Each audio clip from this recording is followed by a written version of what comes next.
আমি একটু সময়, যেহেতু দাদা ৫ মিনিট আগে শেষ করে দিয়েছেন, তো আমি মানে আচার্যদেবের যে দয়া, তিনি যে কি দয়া করেন, সে একটি মানে উৎসবের কথা বলবো। মথুরা, যেখানে ভগবান শ্রীকৃষ্ণের জন্মস্থান, সেখানে গত 15 মার্চ আচার্যদেবের আশীর্বাদে আহ, উৎসব হয়েছিল। তো আগের দিন আমরা চলে গেছিলাম, ওরা হোটেলের ব্যবস্থা করেছিল, হোটেলে থেকেছি। সেই যে উৎসব, যে শ্রীকৃষ্ণের জন্মস্থান, সেখানে যে উৎসব হয়েছে কি বলবো, মানে এত সুন্দর উৎসব। সেখানে মাত্র 7-8 জন গুরু ভাই আছেন, আর বাদ বাকি যে আগ্রা, তারপর দিল্লি, নয়ডা, সব জায়গা থেকে, লখনৌ, গোয়ালিয়র, সব জায়গা থেকে অনেক গুরু ভাই এসেছিল। প্রায় 400 জনের মতো আমরা প্রসাদ নিয়েছিলাম। তো সেখানে মানে আচার্যদেবের আশীর্বাদ, তিনি যে আশীর্বাদ করেছেন যে উৎসব করতে, আর এত সুন্দর উৎসব, কি বলবো, সেটা বলার ভাষা নেই। মানে এমন ভোরবেলা যখন আমরা প্রভাত ফেরিতে ছিলাম, তখন এত সুন্দর 1 মিনিট বৃষ্টি হয়েছে, এত সুন্দর বৃষ্টির অন্ধকার। তো প্রার্থনার অনেকটাই আগে রাস্তাতে ছিলাম আমরা, এত সুন্দর বৃষ্টি, মনে হচ্ছিল একদম ভাসিয়ে নিয়ে যাবে, কিন্তু একটু একটু এই আধা মিনিট 1 মিনিট হবে বৃষ্টি পড়ে এই বন্ধ হয়ে গেল। তারপর প্রার্থনা শুরু হলো, ভোরের প্রার্থনা। প্রার্থনার সময় একটু বৃষ্টি হলো, এই 1-2 ফোঁটা 1-2 ফোঁটা, মানে কি বলবো সে পরিবেশ। তার প্রার্থনা শেষ হতে হতে আসলে একটা ওরা আন্ধি বলে, যে আমরা যেখানে তুফানের মতো বলি আর কি, যে এত সুন্দর একটা বাতাস, মনে মানে কি বলবো, এসে 1-2 মিনিট থেমে গেল। তারপর আসলো সূর্য দেবতা, এত সুন্দর যে একটা রৌদ্র। তার মানে কি বলবো, সে উৎসবে যে পরিবেশ, মানে মনে হয়েছিল সব দেবতা, যে বায়ু দেবতা, সূর্য দেবতা, সবাই ঠাকুর দর্শন করতে এসেছেন। সে মানে সেই রকমই আমাদের একটা অনুভব হয়েছিল, যে এত ঠাকুরের যে প্রতিষ্ঠা, ঠাকুরের সেখানে তো গুরু ভাই নেই, 5-6 জন হবে। আর আমাদের এখানে, আমার এখান থেকে আধা ঘন্টা সময় লাগে, এক মা আছেন, ওনারাই দায়িত্ব নিয়ে। আর ওখানে একজন মানে গুরু ভাই আছেন, ওই মথুরা থেকে অনেকটাই দূরে, গ্রামে।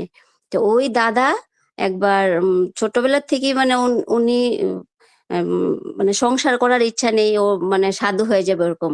তো মথুরাতে বিয়ে বিয়ে করানো হয়েছে ঘর থেকে। তারপরে মথুরাতেই এক সাধু আছেন, সাধু বাবা, উনার কাছে উনি যেত মাঝে মাঝে, উনাকে বলে খুব ভালো লাগতো। তখন যখন মাঝে মাঝেই যেত সেখানে, সেই দাদা সেই গুরু মানে সাধু বাবাকে বলছে, আমি আপনার থেকে দীক্ষা নেব। তখন সেই সাধু বাবা বলছে যে দীক্ষা যদি নিতে হয়, দেওঘর যাও, দেওঘর গিয়ে সেখানে পুরুষোত্তম আছেন, সেখান থেকে দীক্ষা নাও। সে মথুরাতে কিন্তু থাকে সেই সাধু বাবা। তো সেই দাদাকে পাঠিয়ে, জিতু দা ওনার নাম, উনি মানে ঠাকুর ইষ্ট প্রসঙ্গতে উনি বললেন সে কথাগুলো। তারপর সেই দাদা, তখন তো তেমন একটা ব্যবস্থা ছিল না, সেই দাদা কি করলো, দেওঘর যশোদী স্টেশনে পৌঁছালো, লোককে বলে বলে কোন ট্রেনে উঠে, ওইভাবে খুব কষ্ট করে গেল। তারপরে তো মানে জানে, বলছে কি অনেক দূর স্টেশন, নামার পরে বলছে যে অনেক দূর স্টেশন। তখন দাদা কি করলো, হাঁটা শুরু করলো। প্রায় 2 মিনিট হাঁটার পর একজন অটোওয়ালাকে জিজ্ঞেস করছে, ভাই আমি দেওঘর যাব, দেওঘর ঠাকুর বাড়ি কোথায়, দেওঘর ঠাকুর কত দূর লাগবে? বলে কি, এই তো দেওঘর ঠাকুর বাড়ি। সেই দেওঘর ঠাকুর বাড়ির যে গেট, আমরা যে যাই ঢুকে প্রবেশ করি, সেখান দেখে বলি, এই তো দেওঘর ঠাকুর বাড়ি। তো জিতুদা বলছে, আমি তো 2 মিনিট হাঁটলাম, 2 মিনিট হাঁটার পর আমি কিভাবে ঠাকুর বাড়ির গেটে চলে আসলাম? তারপর ঠাকুর বাড়িতে গেলে তখন পূজ্য বর্দা ছিলেন। বর্দা নিবেদন করা, উনি নিবেদন করলেন যে আমি মথুরা থেকে এসেছি, আমি ঠাকুরের দীক্ষা নেব। তো ঠাকুরের দীক্ষা উনি পেয়েছেন, সৎনাম পেয়েছেন। তারপর মথুরাতে এসে 2 মাস 3 মাস ইষ্টভৃতি করেছে ঠিক মতো, যেভাবে তখন পাঠানোর ব্যবস্থা ছিল, সেই দাদা ইষ্টভৃতিও পাঠিয়েছে। তারপর হঠাৎ করে মনে হলো, কোথায়, আমার তো কিছু হচ্ছে না, আমি আর ইষ্টভৃতি করবো না, বন্ধ করে দিল। তা 7 দিন ইষ্টভৃতি না করার পর একদিন ভোরবেলা স্বপ্ন দেখছেন দাদা, যে ঠাকুর আর বড় মা, যে বলছে যে যে ফটোতে তারা ইষ্টভৃতি করতো, সে ঠাকুর বাবা প্রতিকৃতি, সে এসে বলছে যে তুই কেন ইষ্টভৃতি বন্ধ করে দিয়েছিস, ইষ্টভৃতি করতো, ইষ্টভৃতি কর, হিন্দিতে বলছে। তারপর অতটা গুরুত্ব দেয়নি, না করব না আমি ইষ্টভৃতি, জিতু দাদা বলছে। তারপরের দিন আবার স্বপ্ন দেখালো, ঠাকুর, বড় মা, বড়দা, যে ইষ্টবৃত্তি করিস না কেন, ইষ্টবৃত্তি কর। তারপর সকালে ঘুম থেকে উঠে বলছে যে ২ দিন স্বপ্ন দেখলাম আমি ইষ্টবৃত্তি করব। তারপরের থেকে ইষ্টবৃত্তি কন্টিনিউ করলো। সেই যে জিতু দাদা কেই আচার্যদেব যে সেদিন আশীর্বাদ করেছিল ১৫ মার্চ উৎসব করার জন্য মথুরাতে, সেই দাদাই আগ্রহ নিয়ে ওই যে উৎসব করলো। মানে কি বলবো, সেটা মথুরা নগরী ধন্য হয়ে গেছে মনে হয়। এত সুন্দর প্রসেশন, সব জায়গা থেকে সব দাদারা, যে নয়ডা, দিল্লি, তারপর গুড়গাঁও, তারপর লখনৌ, গোয়ালিয়র, আগ্রা, সব জায়গা থেকে দাদারা এসেছিল। এত সুন্দর প্রসেশন। 8:30 থেকে প্রসেশন হয়েছিল, 8:30 থেকে 10:30। তো প্রসেশন করে আসার পর যখন আমরা আবার প্রার্থনায় বসলাম, তখন এত বড় বড় ফোঁটা, মানে বৃষ্টি পড়ছিল। আর সেখানে তো তিরপাল টানানো হয়নি, একটা চান্দিনা টানানো হয়েছিল বড় করে, খুব সুন্দর প্যান্ডেল করেছিল, ঠাকুরকে খুব সুন্দর করে সাজিয়েছিল। তারপর যে বৃষ্টির ফোঁটাগুলো যে পড়ছে সেই মানে সুতি কাপড়ের উপরে, তার ওটার থেকে যে নিচে একটা মানে ফোয়ারার মতো জল, মানে কি বলবো এটা, মানে মানে অবনতি, মানে স্পিচলেস, কোনো ভাষা নেই। এত সুন্দরভাবে তারপর গান টান হলো, ইষ্টপ্রসঙ্গ হয়েছে। মানে এত সুন্দর। আমরা সন্ধ্যার পর 7টা ট্রেনে আবার চলে এসেছিলাম বাড়িতে।